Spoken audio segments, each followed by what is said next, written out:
Good morning, everyone, and welcome to the class. First of all, let me thank you all for coming here today. My name is Dinesh Prajapati, and today I would like to talk to about different topic. But firstly, मत हो मायूस ज़िंदगी में यूँ, मत हो यूँ ज़िंदगी में मायूस, किसी भी वक्त तेरा नाम हो सकता है। हृदय में हो जुनून और हौसला हो बुलंद, तो अखबार बेचने वाला भी अब्दुल कलाम बन सकता है। नमस्कार दोस्तों, आज है अग्नि मिसाइल के निर्माता कलाम साहब का जन्मदिन, और उसी के उपलक्ष्य में आज हम एक अलग टॉपिक लेके आए हैं, जिसके बारे में आप लोग तो सब लोग जानते हैं लेकिन अच्छे से समझते नहीं हैं। उसको हम जो है तो आज डिफ़ाइन करना चाहेंगे। तो आई होप आप सभी बेहतरीन होंगे। तो चलिए टाइम ज़ाया ना करते हुए सीधे टॉपिक पे आते हैं और टॉपिक पे बात करते हैं। क्यों? तो आज का हमारा टॉपिक है पदार्थ। तो आप लोग सभी लोग जानते होंगे कि पदार्थ क्या है, पदार्थ को हम कैसे समझते हैं।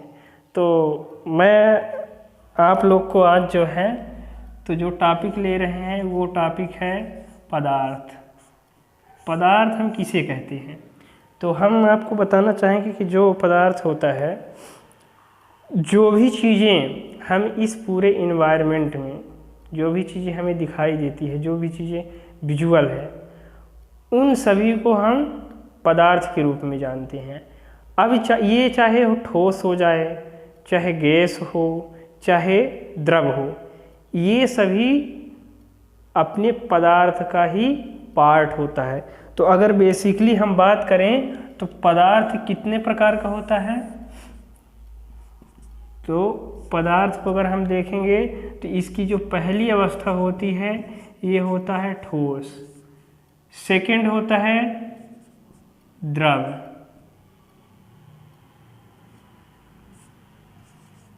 और थर्ड होता है गैस। ये होती है हमारी पदार्थ के प्रकार। अब आप देख लें, कोई भी जो भी हमारी आंखों से दिख रही है वो सारी चीज़ें या कि ठोस होगी, या कि द्रव होगा, या कि गैस होगा। ठीक। अब आपके मन में ये भी सवाल आना चाहिए कि सर ये तो सब ठीक सही बात है, अच्छी बात है, लेकिन बहुत सारी चीज़ें ऐसी होती हैं कि जो हमें दिखाई नहीं देती हैं लेकिन फील होता है। कैसे? जैसे इमोशन हो गया, लव हो गया, इस तरीके से जो भी चीज़ें होती हैं जो हमारे माइंड में चलती हैं, जिसको हम देख नहीं पाते हैं लेकिन फील कर पाते हैं, वो चीज़ें पदार्थ में नहीं आता है ना। तो पदार्थ मेन बेसिकली इन तीन रूपों में होता है, या कि वो ठोस होगा, द्रव होगा, या गैस होगा। अब इन तीनों की अगर हम एक एक की बात करें तो जो ये ठोस है, तो इन सभी ठोस, द्रव और गैस, तो इनका भी क्या है कि इनके भी गुण होती हैं। कैसे? जैसे देखिए, जो ये ठोस होता है, तो ठोस का सबसे पहले तो हम एग्जाम्पल से देखते हैं।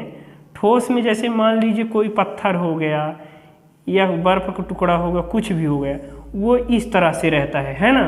और इसके अंदर जो कण होते हैं वो अत्यधिक क्या रहते हैं? अत्यधिक ये पास में रहते हैं, है ना। ये जो इसके कण होते हैं एकदम पास में रहते हैं, ऐसे इस तरह से।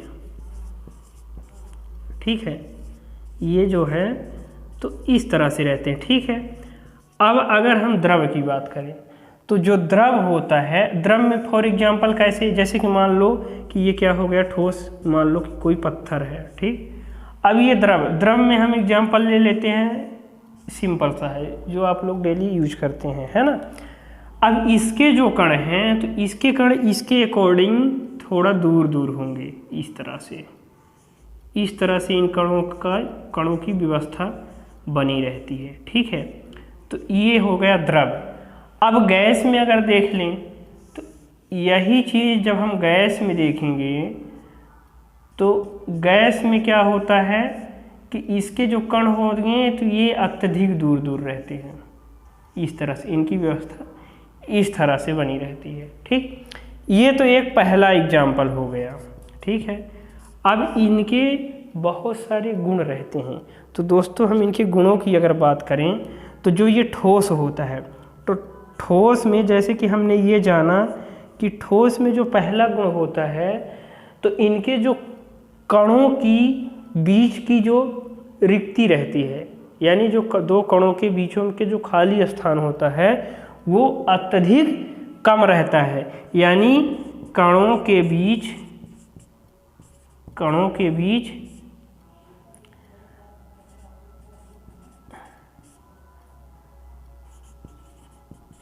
रिक्त स्थान बहुत कम, ठीक, ये हो गए। अब दूसरी बात अगर हम करते हैं, जब इन दोनों कणों के बीच में स्थान कम रहेगा, यानी एक कण दूसरे कण को एकदम जकड़ के रखा रहेगा, चपोट के रखे रहेगा कि हम तुमको जाने नहीं देंगे, तो इसका मतलब क्या होगा, मतलब जब वो अच्छा चपोट के एकदम पकड़ा हुआ है रगड़ के, तो इसका मतलब ये होता है कि उसके पास एनर्जी भी है। स्वाभाविक सी बात है, जब उसके पास एनर्जी रहेगी तभी ना वो एकदम से पकड़ के रखी रहेगा। तो इसका जो सेकेंड है, तो इसमें जो है तो ऊर्जा सबसे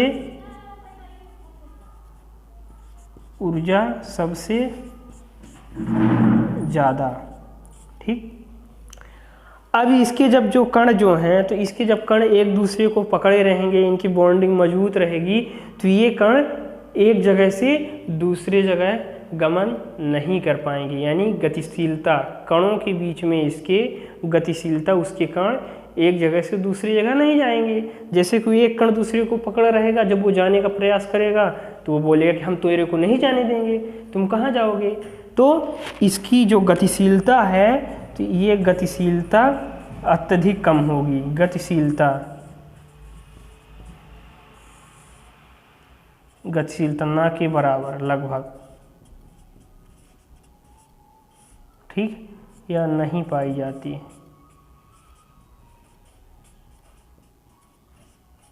ठीक, ये हो।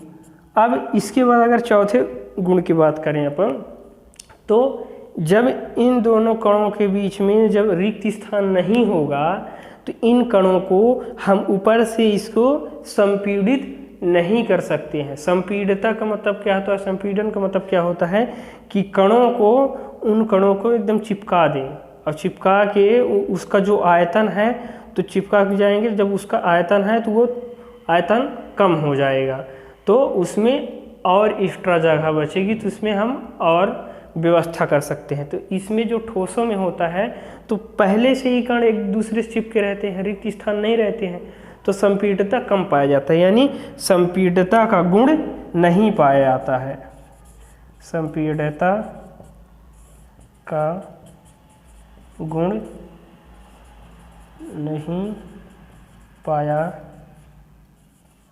जाता है। तो इस प्रकार से जो होता है, तो इस प्रकार से ठोसों का गुण होता है। और इसी में अगर हम अब जब देखें कि द्रव में, तो द्रव में अगर हम देखेंगे तो द्रव में इन्हीं का सीधे देख लेंगे। तो द्रव में जब हम देखेंगे तो द्रव के जो कण होते हैं, द्रव के कणों के बीच में जो रिक्त स्थान होता है, तो ये ठोस की अपेक्षा थोड़ी ज़्यादा रहता है। यानी ठोस में जो है तो बिल्कुल नहीं रहता, और जो द्रव में रहता है तो ठोस की अपेक्षा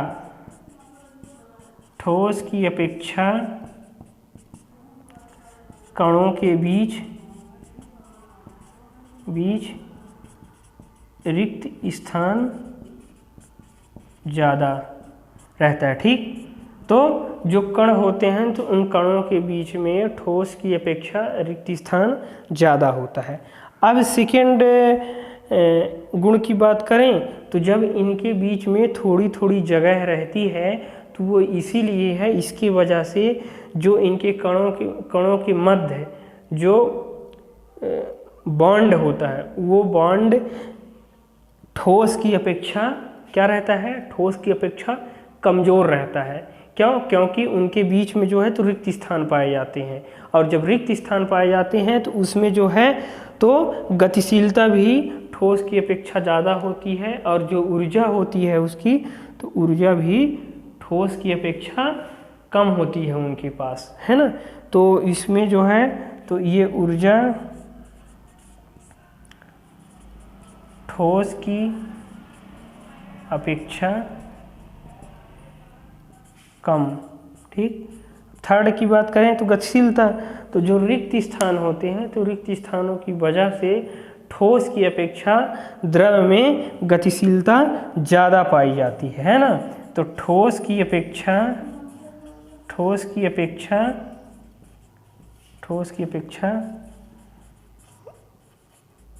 गतिशीलता ज़्यादा पाई जाती है। अब नेक्स्ट है जो गुण इसका, तो संपीड्यता। तो संपीड्यता का जैसे कि मैंने बताया था, संपीड्यता का मतलब क्या होता है कि हम उसके आयतन को और उसके कणों को जो है तो जो रिक्त स्थान होता है तो उन रिक्त स्थानों में हम उसको प्रेशराइज करके उन कणों को दबा देते हैं। तो जो उसका आयतन होता है तो आयतन बच जाता है, उस आयतन में हम नेक्स्ट पदार्थ को उसमें एडजस्ट कर सकते हैं या करने का प्रयास करते हैं, है ना। तो इसकी जो संपीड्यता है तो इसमें संपीड्यता का गुण पाया जाता है, संपीड्यता का गुण कम पाया जाता है। तो इस तरह से ये हो गया द्रव के गुण। अब इसी प्रकार से अगर हम बात करें गैस के बारे में, गैस के बारे में सभी लोग जानते हैं। कैसे? जैसे मैं आपसे पूछूं कि हमारे इन्वायरमेंट में वायु पाई जाती है, और वायु क्या होती है? वायु मिली हुई वायु होती है। कैसे? कि वायु में आप देखेंगे जैसे हाइड्रोजन, नाइट्रोजन, ऑक्सीजन, क्लोरोफ्लोरोकार्बन, ये आर्गन गैस, ये सारी चीज़ें जो है तो इसी इन्वायरमेंट में जो वायु होती है उसमें पाई जाती है। लेकिन हमारे पूरे नेचर में जितने सारे एलिमेंट्स पाए जाते हैं, अब हम आपको बताना चाहूँगा कि जो हमारा नेचर है तो नेचर में समथिंग 118 एलिमेंट्स पाए जाते हैं। उन एलिमेंट्सों में जो है तो कुछ धातु होती हैं, कुछ अधातु होती हैं, और कुछ उपधातु होती हैं, और कुछ जो है तो अक्रिय गैसें होती हैं। और जो ये अक्रिय गैसें होती हैं ना, तो ये उन्हीं गैसों में से ये गैसें हैं कुछ, जैसे जीनान हो गया, हीलियम हो गई, ये सारी जो गैसें हैं तो ये अक्रिय गैसें हैं। रेडान हो गई, अब जैसे रेडान गैस हो गई तो रेडान गैस का यूज हम कहाँ करते हैं? जीनान गैस से कहाँ कर सकते हैं? तो ये इन गैसों का प्रयोग ना ज़्यादातर कहाँ, जैसे हीलियम गैस हो गई, तो हीलियम गैस में क्या होता है कि जो गोताखोर लोग होते हैं तो वो गोताखोर जो है तो अपने साथ जो सिलेंडर ले जाते हैं तो उस सिलेंडर में उस गैस को मिक्स करके ले जाते हैं। जैसे कि मान लो कि अंतरिक्ष में जा रहे हैं, जो रॉकेट में जा रहे हैं, तो उसमें क्या होता है कि जो वहाँ गैस ले जाते हैं तो उस गैस में हीलियम गैस को मिक्स करके ले जाते हैं ताकि वो ज़्यादा लंबे समय तक चले और उसका जो है तो हल्की रहे। इसकी वजह से इनका यूज किया जाता है। हीलियम गैस हल्की होती है, जिसका परमाणु क्रमांक 2 होता है और परमाणु द्रव्यमान जो होता है तो 4 होता है, और इसका जो है तो संकेत हम एच, कैपिटल एच और HE मतलब इस रूप में जानते हैं। तो ये होती है हमारे गैसें। अब इसको चलो लौट के आते हैं, इसमें गैस में कहाँ बात कर रहे थे।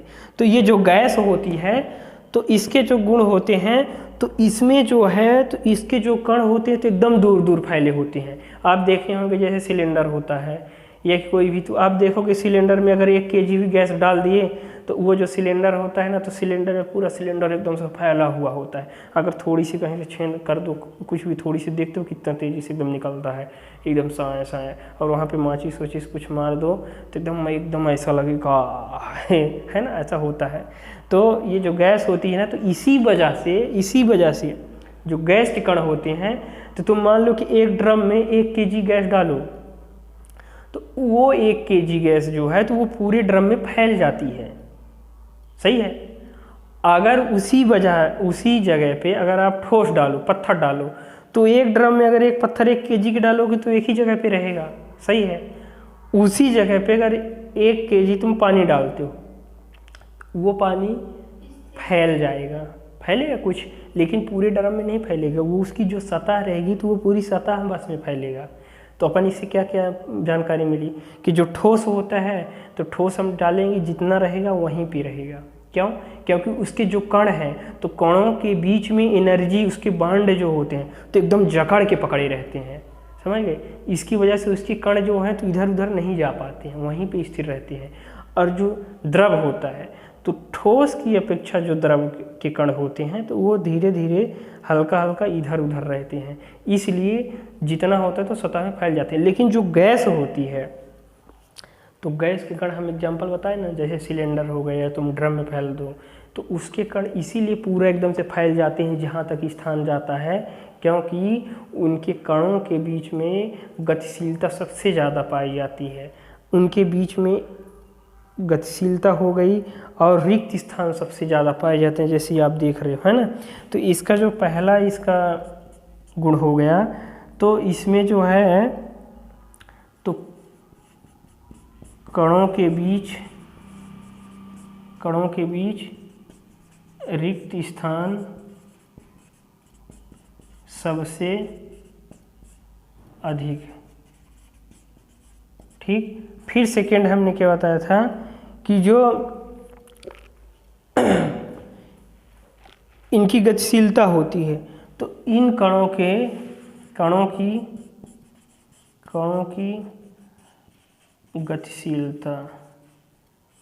गतिशीलता सबसे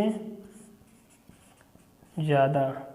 ठीक, अब जो संपीड़ितता का गुण हम बताए थे, संपीड़ितता का गुण क्या होता है? संपीड़ितता का गुण यही होता है कि जब संपीड़ितता का गुण ये हुआ कि जब हम किसी सिलेंडर में या किसी ड्रम में, जैसे सिलेंडर मान लो गैस भरते हैं तो सिलेंडर में तुम 1 kg गैस डलवाओगे जब, तो 1 kg गैस पूरे सिलेंडर में फैल जाती है, जैसे कि मैंने अभी बताया, है ना। और अगर उसमें आप और डलवाना चाहते हो, 2 kg डलवा लो, 3 kg डलवा लो, 4 kg डलवा लो, वो क्या हो जाएगा, धीरे धीरे जितना उसकी कैपेसिटी रहेगी वो भर जाएगा। क्यों? इसीलिए कि वो जो गैस पहले से भर गई थी तो उसको दबा के, प्रेशराइज करके, संपीड़ित करके, उसको कम करके फिर उसमें और डाल देंगे, फिर और डालना होगा तो उसको और कम के और डाल देंगे। तो ये इसलिए मुमकिन है क्योंकि इसके जो कणों के बीच में है तो कणों के बीच में खाली स्थान है, इसलिए। अगर ये खाली स्थान नहीं होता तो हम 1 kg से 2 kg गैस नहीं डाल सकते थे। जैसे कि ये ठोस हो गया, तो ठोस में क्या 1 kg का मान लो कि पत्थर है, अब किसी पात्र में रखा हुआ है, अब उस पात्र में हम इस 1 kg पत्थर को हम और दबा के क्या आधा kg कर सकते हैं? पॉसिबल ही नहीं है। तो ये इसी वजह से होता है, तो संपीड़ितता की ही वजह से। तो इसलिए गैस में संपीड़ितता का गुण सबसे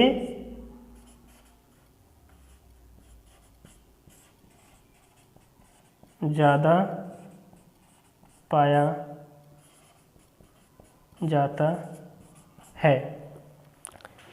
इस तरह से हुआ, तो इस तरह से जो पदार्थ होता है तो इस तरह से पदार्थ के गुण होता है। ठीक है, तो ये तो पदार्थ के बेसिकली हो गए गुण, जैसे कि ठोस हो गया, द्रव हो गया, गैस हो गया, तो इन तीनों के तो अपन गुण देखे।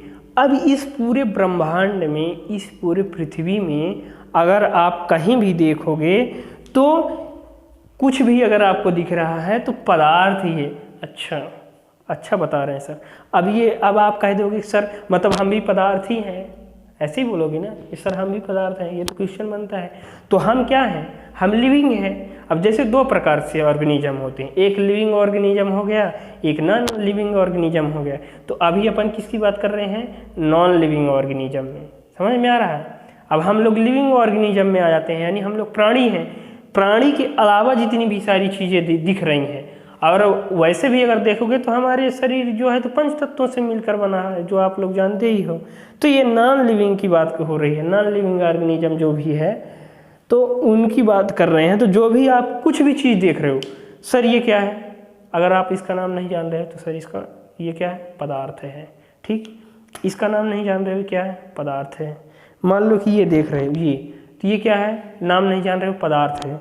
ये क्या है सर, नाम नहीं जान रहे हो, कुछ नहीं, सीधे पदार्थ बोलो, पदार्थ बोल दो बस। इसके आगे अगर कोई डिटेल से पूछता है तो फिर उसमें डिफाइन कर दो। आप तो जानते ही हो कि कौन सा ठोस है, पकड़ोगे तो समझ में आ जाएगा।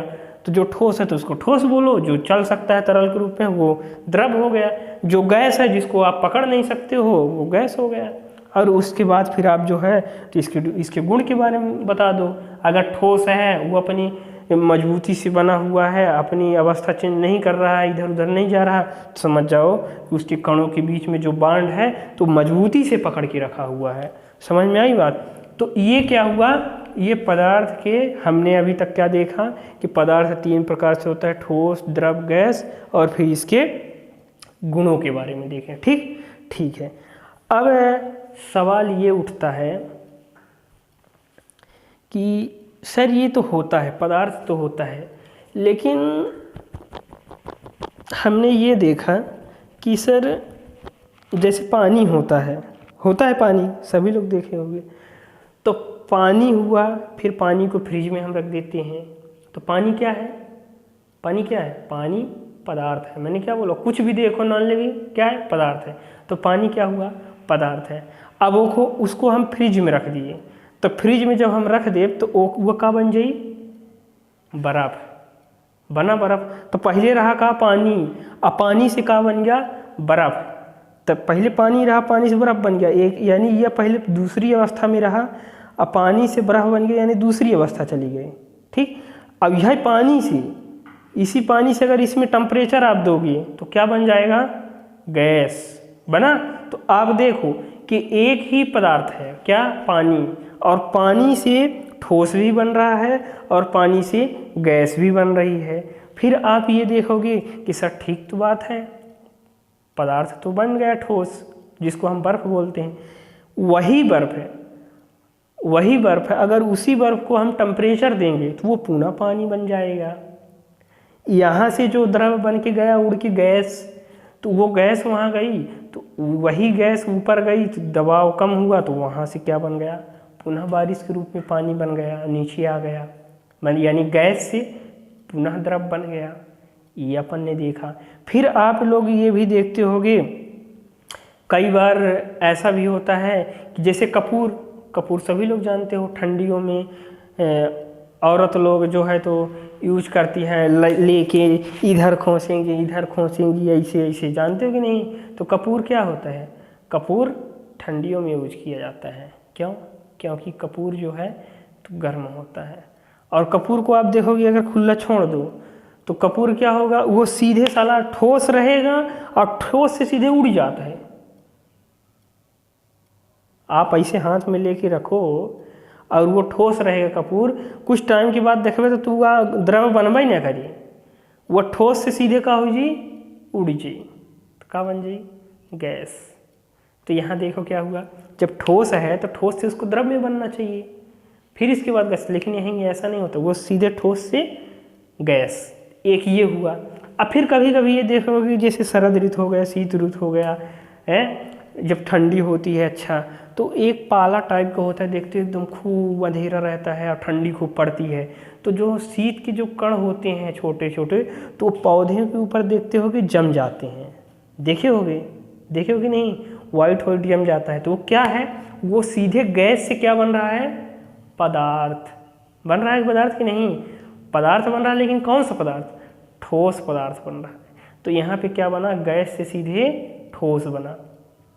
तो मेरे कहने का मतलब ये है बच्चों कि जो पदार्थ होता है, तो पदार्थ तो 3 प्रकार से होता है, लेकिन यही पदार्थ अपनी अवस्था भी चेंज करता है।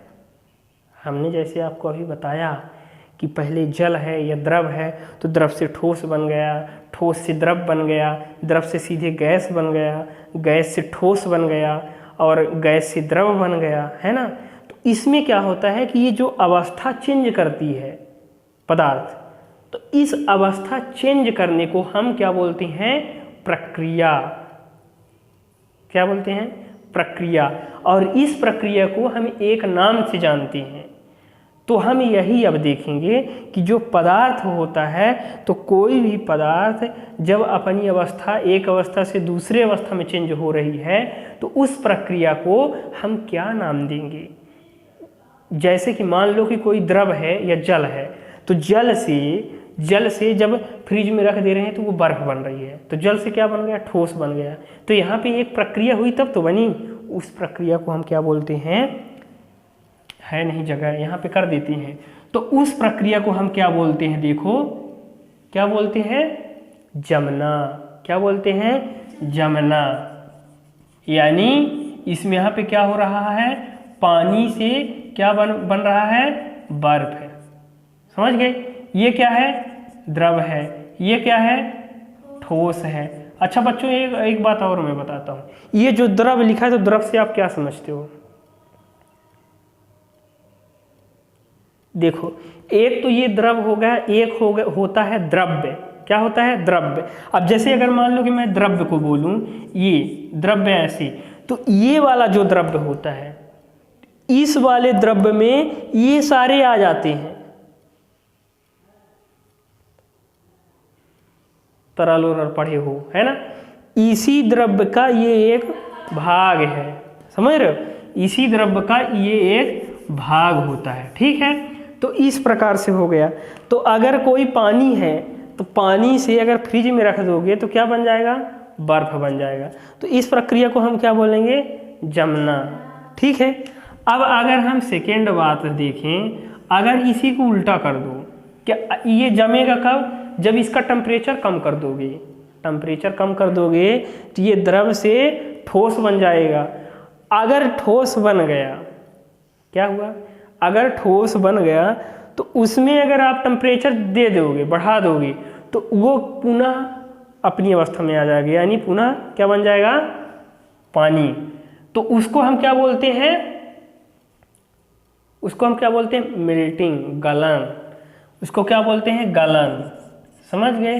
तो इसमें क्या होता है कि ये बर्फ से क्या बन गया, बर्फ से क्या बन जाता है, पुनः पानी।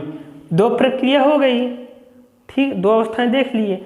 अब एक अवस्था में जैसे हमने ये बताया था, एक अवस्था में हमने ये बताया था कि जैसे कोई मान लो कि जल है और जल द्रव अवस्था में है, और द्रव अवस्था से वो तो न तो ठोस में गया, ना किसी द्रव से सीधे किस में गया, सीधे गैस में। जैसे कि आप घर में देखते हो, खाना वाना बनाते हो, आप लोग सभी लोग खाना बनाते हो, देखो तो आप लोग बनाते हो चाहे ना बनाते हो, लेकिन हम तो सुबह सुबह रोज़ खाना बनाते हैं, है ना। हम तो देखो खाना बनाते हैं, चाहे तुम लोग बनाते हो चाहे नहीं। तो क्या होता है कि जब वो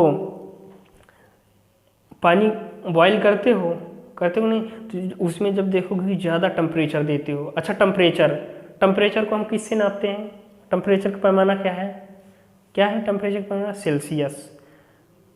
क्या है, सेल्सियस। तो पानी का बॉइलिंग पॉइंट जो होता है तो वो क्या होता है, 100 डिग्री सेल्सियस। और अगर हम बात करें बॉडी का, तो बॉडी कितना होता है, 35 समथिंग होता है। सही है, गलत है, 37 होता है समथिंग, पॉइंट में कुछ होता है ना। और जैसे रूम का देख लो, ये जो रूम है तो रूम का टेम्परेचर क्या होता है, 25 डिग्री सेल्सियस, है ना। तो जब पानी को हम टेम्परेचर देंगे और वो सीधे द्रव से अब गैस बन रहा है, किससे, द्रव से सीधे गैस बन रहा है, इसको हम क्या बोलते हैं, ऊर्ध्वपातन प्रक्रिया। क्या बोलते हैं, ऊर्ध्वपातन। एक प्रक्रिया ये हुई। अब इसमें क्या होता है कि इसमें द्रव से सीधे किस में कन्वर्ट होता है, गैस में। तो द्रव से ये सीधे गैस में कन्वर्ट होता है। ठीक, सभी लोग देखे होंगे, कहीं भी जैसे समुद्र में हो गया तो वहाँ का पानी जो होता है, तो जब ज़्यादा टेम्परेचर मिलता है तो वहीं का पानी जो है तो बादल के रूप में कन्वर्ट हो जाता है। या एक सिंपल सा बताएं, जब हम पानी बॉईल कर रहे हो तो उसमें जब ज़्यादा टेम्परेचर इधर से देखो गैस बढ़ाओगे या नीचे से आग ज़्यादा लगाओगे, तो उसका जब ज़्यादा टेम्परेचर हो तो पानी धीरे धीरे कम हो जाता है, तो वो कहाँ जाता है, वो गैस में कन्वर्ट होता है। तो इसको हम क्या बोलते हैं, ऊर्ध्वपातन। ठीक, समझ में आ रहा है कि नहीं आ रहा। अब इसके बाद हमने एक बात ये भी बताया था,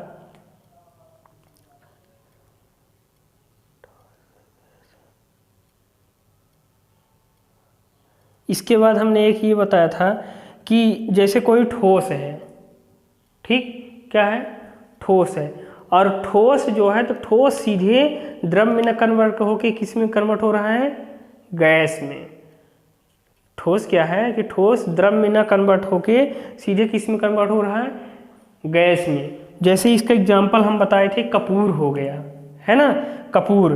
तो ये कपूर जो होता है, तो कपूर क्या होता है, कपूर होता है ठोस है, और कपूर ठोस होता है, और अगर उसको ले उसमें थोड़ा टेम्परेचर में सीधे गैस में कन्वर्ट हो जाएगा। तो इसको हम बोलते हैं ऊर्ध्वपातन, ऊर्ध्वपातन प्रक्रिया, समझ गए। तो ये क्या होगा, ठोस से सीधे गैस में। एक चीज़ देख रहे हो कि सर गलत बता रहे हैं, हाँ तो हम गलत थोड़ा बता ही दिए। ये जो हम ऊर्ध्वपातन बताए हैं ना, ये होता है बाष्पीकरण, समझ रहे। अगर द्रव से गैस जा रहा है तो वो क्या है, बाष्पीकरण।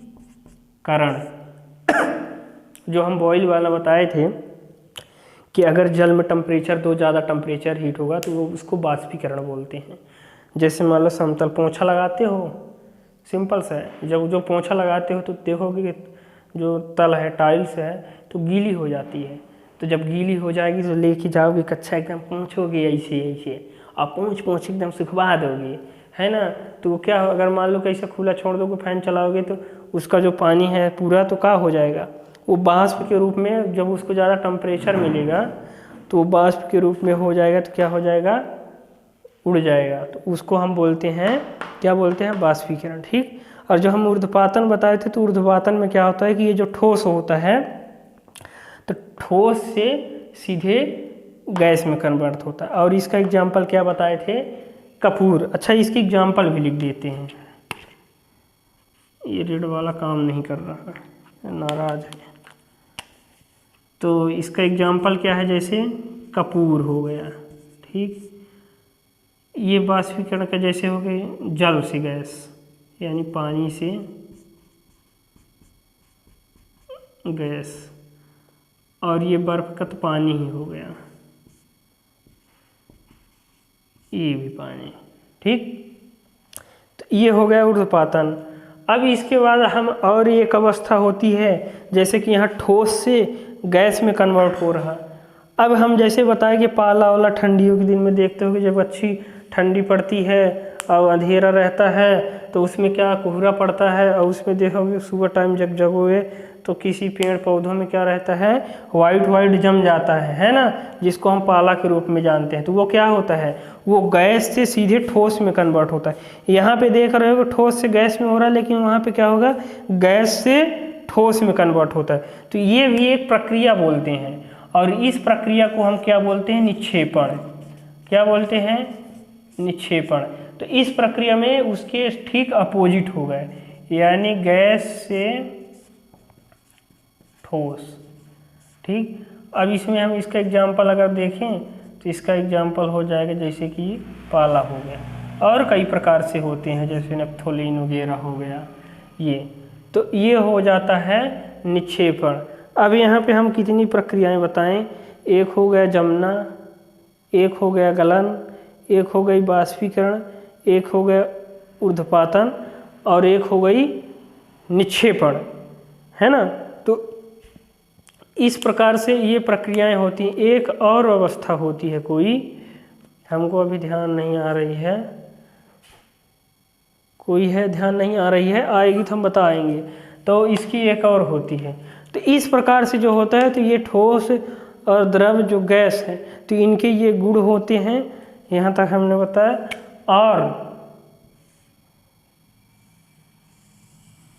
और इनकी जो अवस्थाएं होती हैं, तो इस प्रकार से ये अवस्थाएं,